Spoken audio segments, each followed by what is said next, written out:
Mga kalodi, ngayong araw, pag-uusapan natin ang 5 bagay na talaga namang gigimbal sa iyong pag-iisip na kahit ang mga eksperto sa larangan ng siyensya ay di kayang ipaliwanag ang mga ito.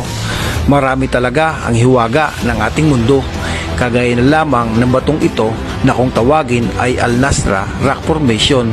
Sa bansang Saudi Arabia matatagpuan ang batong ito. Kung mapapansin ninyo ang perpektong pagkakahati nito na tila ba kinamitan ng makabagong teknolohiya. Pero sa panahon ng bato ay nabuo, hindi ganon ka-advance ang teknolohiya ng ating mundo. Kaya mapapaisip ka paano ang batong ito ay nahati sa perpektong anyo. Dagdagan pa ng mga perpektong pagkakaukit ng mga hayop sa bato. Ang batong ito ay 4,000 years na ang tanda. Sa panahon na yan ay hindi pa ganon ka-advance ang teknolohiya pagdating sa paghati ng bato. Ang bato ay nanatiling nakatayo na para bang may humahawak na pwersa dito. Marami ang naglabasan na espekulasyon na ito'y ginawa ng mga alien. Ang pangalawa sa listahan ay Andarbasa Crater o kilala sa bansag na Gates of Hell. Ang Gates of Hell ay natatagpuan sa Turkmenistan sa isang maliit na village na kung tawagin ay Darbasa. Ang tinaguriang Gates of Hell ay may luwang na 225 talampakan at may lalim na 79 na talampakan. Ang Darbasa ay nagliliyab sa halos 40 taon. Halos katumbas na ito ng 4 na dekada.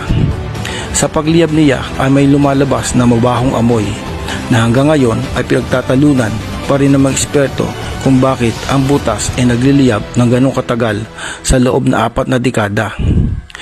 Ang Darbasa Crater ay pinaniniwalaan na lagusan papuntang impyerno.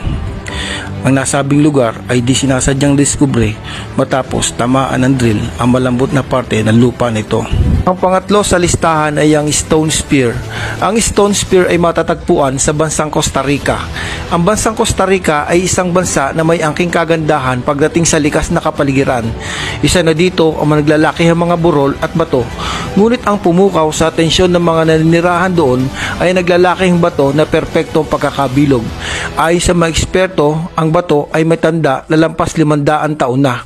Kaya naman kahit ang mga ito ay di kayang ipaliwanag kung paano ang bato ay nahulma sa perpektong anyo na para bang ginamitan ng makabagong teknolohiya.